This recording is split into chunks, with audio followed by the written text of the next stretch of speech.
Os que sobreviveram, eles estavam próximos? Você estava próximo desses que sobreviveram? Assim, Foi uma parte do avião? o repórter que sobreviveu, que faleceu depois, e mais 2 tripulantes ficaram lá no topo da montanha, numa parte traseira que bateu e ficou. Ficou. Eu e o Alan e o Foma, a gente estava bem na asa do avião, no meio. O Alan, pelo que eu soube lá do relatório do cara que achou ele ficou no meio da montanha, porque quando o avião desceu tudo, ele foi cuspido para fora. Eu e o Foma, a gente foi os únicos que sobreviveram, que desceram com todos que morreram.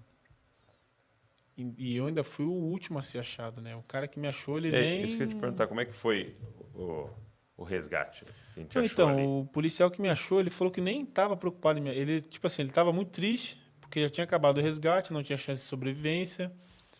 Ele tinha passado de 6 a 8 horas e ele... Tinha passado 6 a 8 horas? 6 a 8 horas. Ele falou assim, eu fui perto da aeronave, porque estavam os destroços lá, e ele falou, e vocês tinham eliminado o time que eu torcia, Júnior de Barranquilha.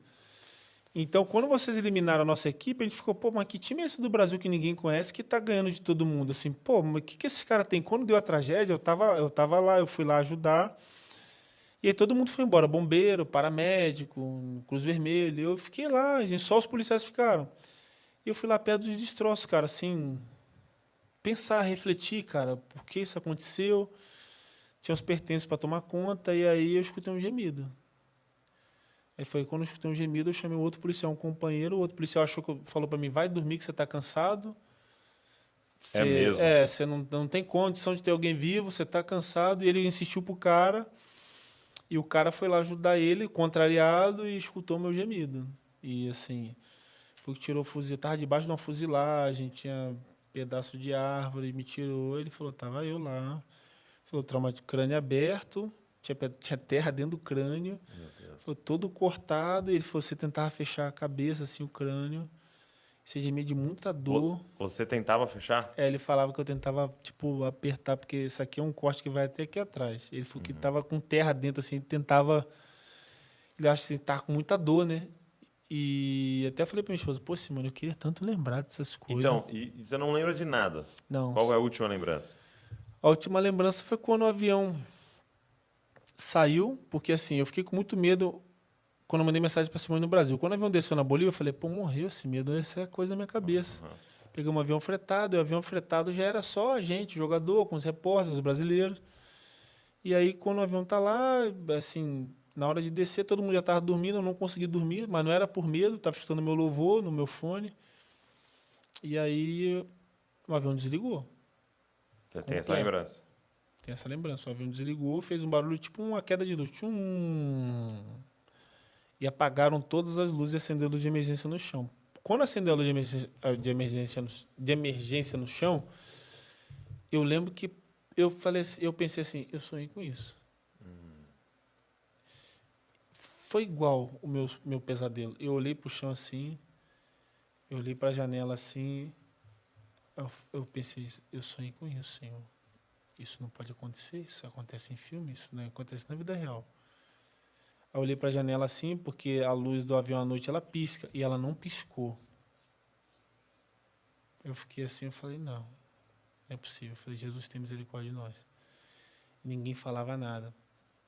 E a gente foi vendo que o avião estava...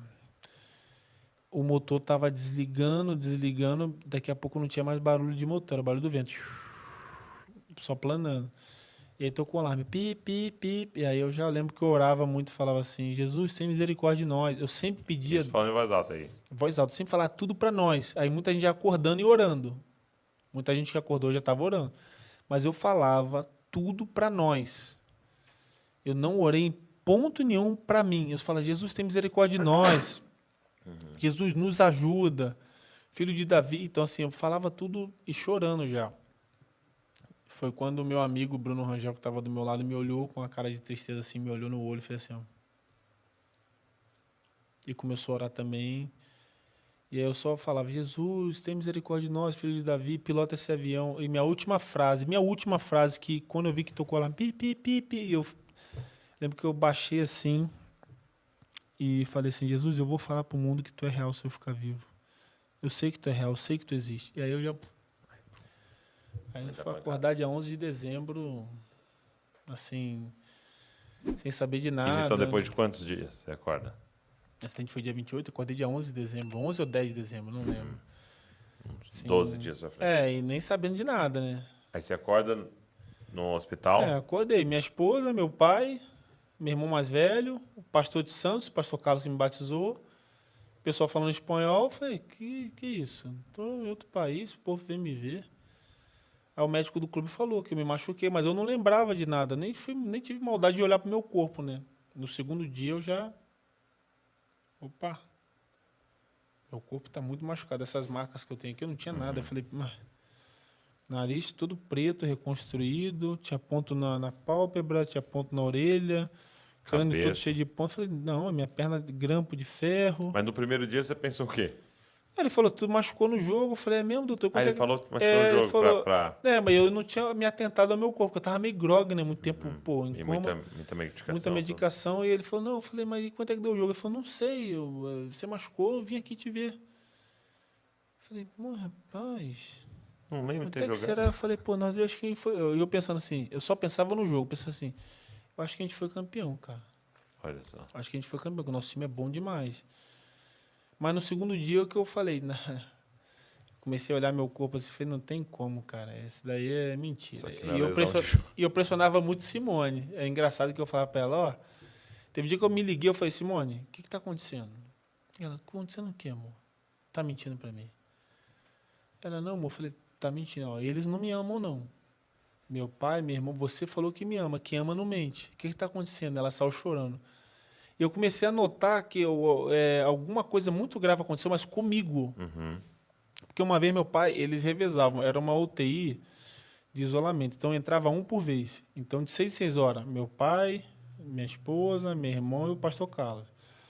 Teve um dia que eu estava de madrugada, acordei assim de madrugada, meu pai chorando igual uma criança. Falei, tá acontecendo alguma parada aí, meu Deus, meu pai tá chorando. E eu lembro que meu irmão chegou de manhã e falou, ô Netinho, tudo bem? Como é que tá? Tá bem? Meu irmão, aquele jeito dele, meu irmão bem agitado. Meu pai chorou. Eu falei, meu pai chorou, mano. Meu pai chorou mesmo? Eu falei, ele tava, eu acho que de madrugada ele chorou aí. Ô pai, vem cá, pai, vem cá. Acho que meu irmão deu uma dura no meu pai, porque meu irmão, ele sempre foi muito brincalhão e ele sempre tentava dar uma manobra quando eu perguntava o que está acontecendo. Ele falava, vai ficar bom logo, rapaz. Ele sempre me zoava. Eu lembro que uma vez um enfermeiro foi me limpar, que eu estava de fralda, e ele falava, olha aí, hein, cuidado, hein, rapaz. E tipo assim... usava o humor ali usava o humor para tentar, tipo assim... porque eu sempre estava pensando, o que eu estou fazendo aqui? Eu não tenho resposta. Eu lembrava do... E a orientação para a família toda era, não fala ainda, não fala. aguarda. E Simone tinha falado para o médico, o neto sonhou com isso. Então, se ele acordar e saber, ele está um tempão em coma. Se ele acordar, ele não vai aguentar. Então, assim, foi muito duro quando eu soube, voltei para o Brasil. E aí, que momento que te falaram? Um dia antes eu vim para o Brasil. A sala da UTI ficou lotada, o médico falou, queria que você contasse do sonho que você teve. Aí eu falei para o médico, sonhei que eu caía do avião e ficava vivo. Falei para Simone.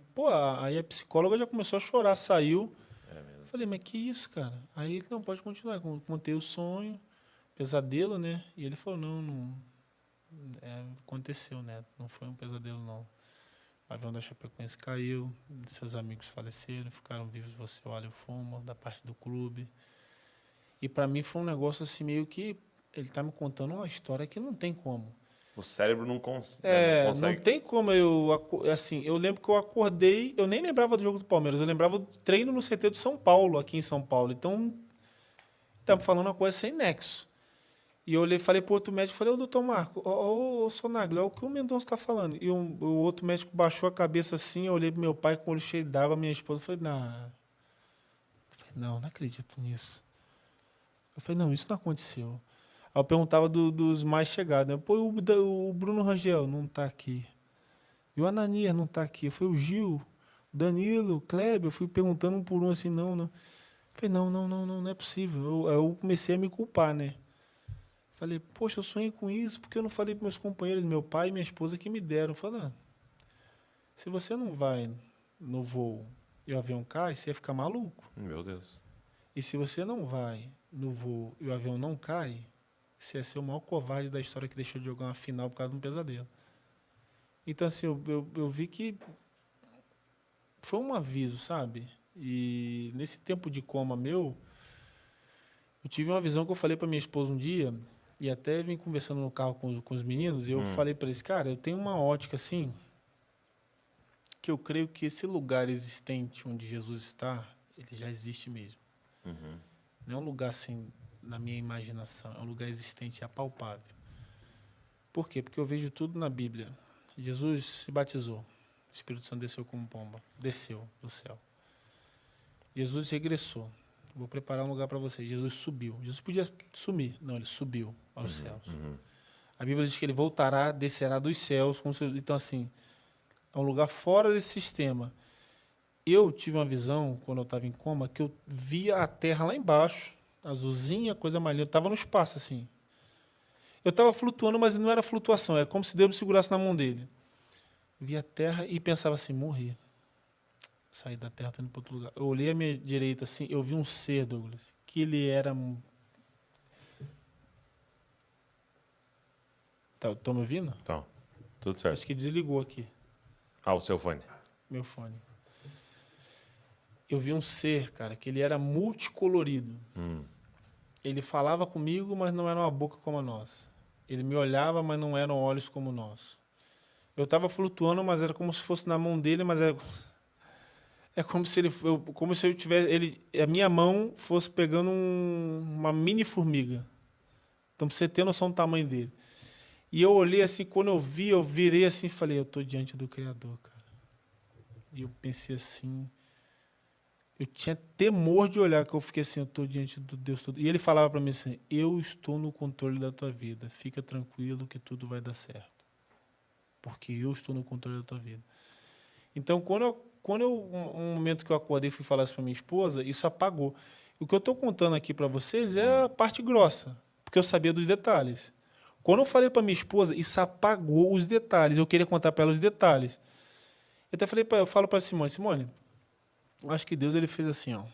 Vou me revelar, você vai olhar, mas quando você falar, eu vou te cortar os detalhes, porque esses detalhes você vai saber onde é que você está para cá. Você vai voltar para lá. Você vai para o lado humano lá ainda, vai ficar naquela pendenga lá daquele mundão lá, mas você fala do controle, porque assim, na minha ótica, naquela visão, cara, era um ser que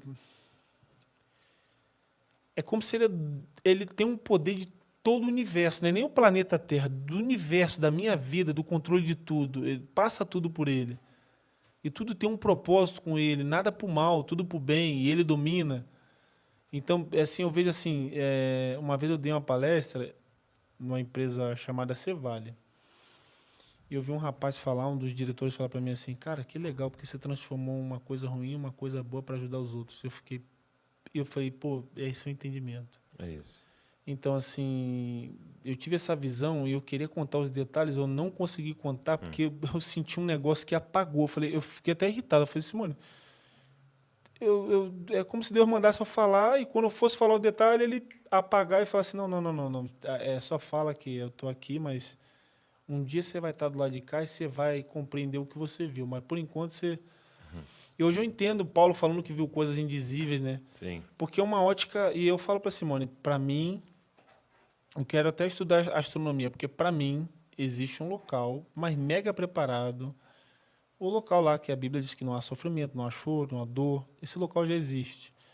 Esse local é para aqueles que creem. Aqueles que creem morrem com Cristo, eles vão para esse local. Depois teremos um novo corpo, tudo bem, mas essa alma, a nossa alma, o guardado nosso, já existe.